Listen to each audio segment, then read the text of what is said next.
Hey guys, today we're talking about cognitive development. And so remember, the word cognitive means like thoughts, your thought processes. And so this is how your thought processes develop as you are growing up and as you are developing. So the father of developmental psychology is a guy named Jean Piaget. And he like goes along with cognitive and development just as much as like Freud goes with like psychoanalytic theory. Jean Piaget is going to go with development, more importantly, cognitive development. So, before he came around, people basically thought that children think just like adults. They're just a smaller, dumber, less hairy version of adults. He started studying his own children and asking them questions about like, what do you think about this and what do you think about that, and realized that it's not that they know less than adults. They think completely differently than adults. And so as a person learns new things, they develop a schema. Like a schema that they might have is the fuzzy four-legged animal in my house is a doggy. And then they have this rule, this schema, this rule of how the world works. If I grab something and pull it, it becomes closer. If I scream, mommy picks me up. That type of schema. It's a rule. It's an idea of how the world works. And then they assimilate. Basically, they take this rule and they copy and paste it everywhere. And they assimilate, thinking like, okay, well, if this four-legged animal in my house is called a doggy, then all four-legged animals are called doggies. If I grab something and pull, it comes closer. Well, if I grab anything and pull, it comes closer. And so they assimilate, they copy and paste that idea to everything that could possibly maybe fit that role. And then they learn. Then they accommodate. And then they understand that their rule was too broad. Their rule was not very specific. So they have to change their schema. They have to accommodate. Either accommodate their original schema or create a whole new schema. And so maybe they realize, oh, that four-legged animal, that one is a doggy, but that one is a cat, and that one's a dog, and that one's a horse. A great movie that did an excellent job of this was Monsters, Inc. With the little girl. She called Sully, she called him Kitty. She must have a cat in her house, because otherwise she would have called him Puppy or Doggy or something, but she called him Kitty because she was assimilating and copying and pasting that idea of what a cat maybe looks like, and this kind of looks like a cat, so I'm going to call it Kitty. But then you learn to accommodate. When you pull when you grab an inanimate objects and pull, it comes closer. But if you pull like a cat and grab, it's not going to come closer. It's going to run away. And so you learn to accommodate and make new ideas about how the world works. And so as children assimilate new information and experiences, they eventually change their way of thinking to accommodate new knowledge. And here's that example that I just had. Okay, so Jean Piaget say that we go through 4 stages of cognitive development, 4 stages. And these are loosely have ages with them. You will read different textbooks and say like, oh, well, this starts at age 7. And then different textbooks will say, well, this one starts at age 6. It's the same stage, yet this one said 6 years old, this one said 7. It's a rough estimate. So if you're looking at it's like, oh, I have to have it memorized, just think of ranges. Like Sensorimotor Stage starts at birth and ends around like 2 years of age, but it could say 18 months in some books. It could say 2 years. It could say 2.5 years. And so just don't get so stuck on the brackets. Just think of just like babies and like school age or adults versus thinking about specific years. So the first stage, here are the 4 stages: sensorimotor, preoperational, concrete operational, and formal operational. And it's in that order. And we all go through these stages. So the sensorimotor stage is around birth to 2 years of age.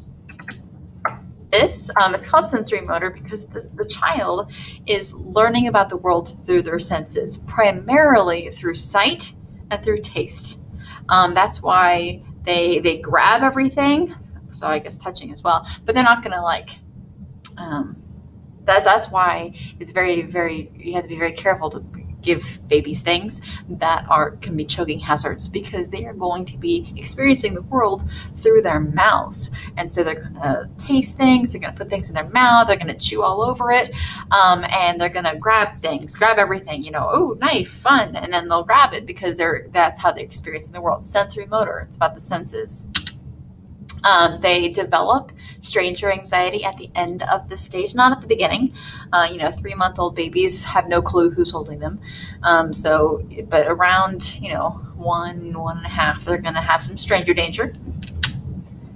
At the beginning of the stage, they lack object permanence, but at the end, they tend to develop object permanence. That's what ends the stage. Is the development of object permanence, is basically out of sight, out of mind.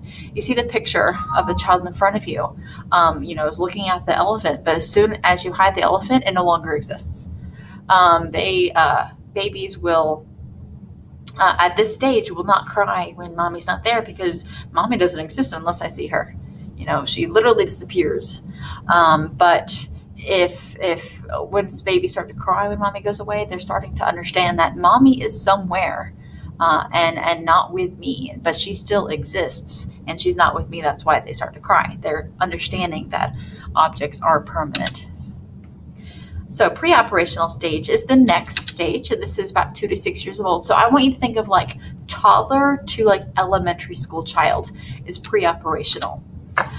They're going to use words and tell stories, but they're going to lack logical reasoning. They don't understand that, like the idea of conservation. You can see conservation in many forms. You'll always see conservation with the like liquid in the glass. So they will take 2 little glasses, have the same amount of liquid, and then they will pour one of those into a tall glass. And so it's perceived as like taller and thinner. And so like the level of water or liquid is higher than the original, but no water has been added, no water has been taken away. But they'll ask the child, which one has more? This one or that one, or do they have the same amount? And the child will say the taller glass has more.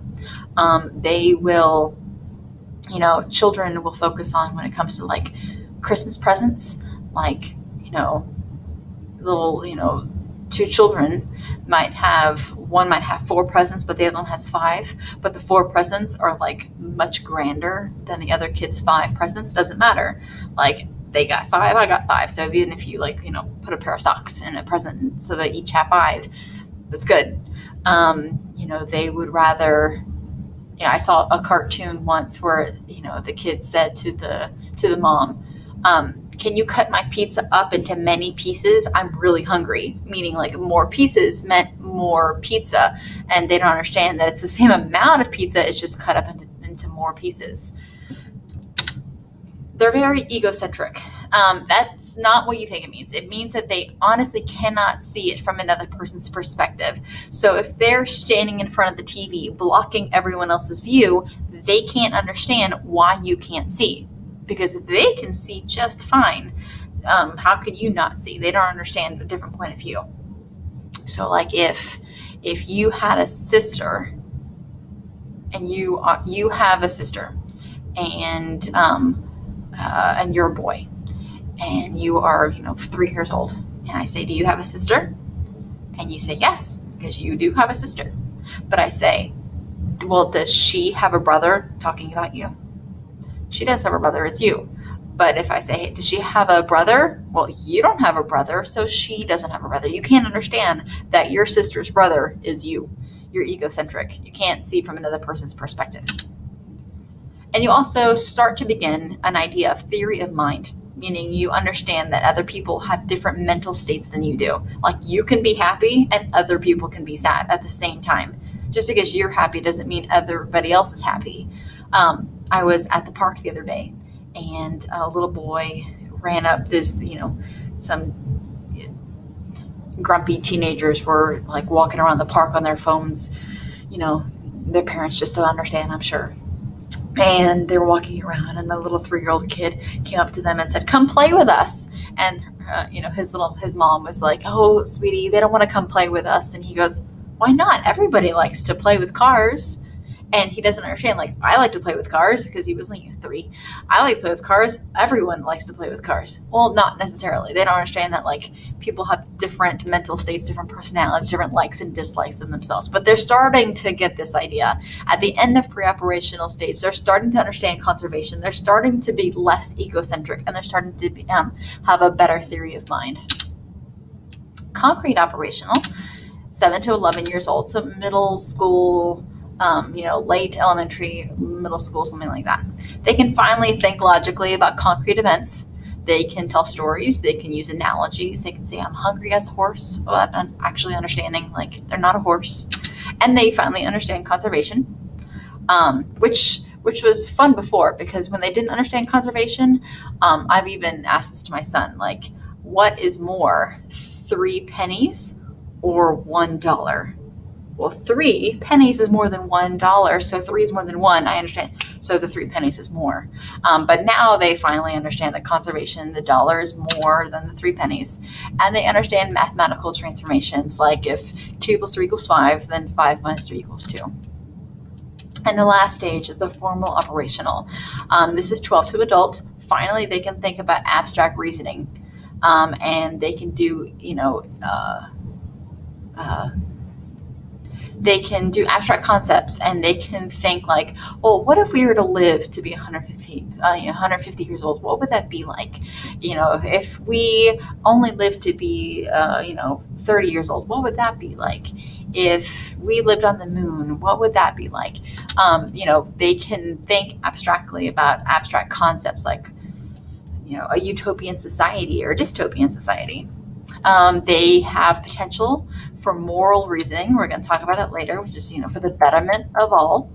They can talk about ideological problems and have moral dilemmas, like talk about moral dilemmas.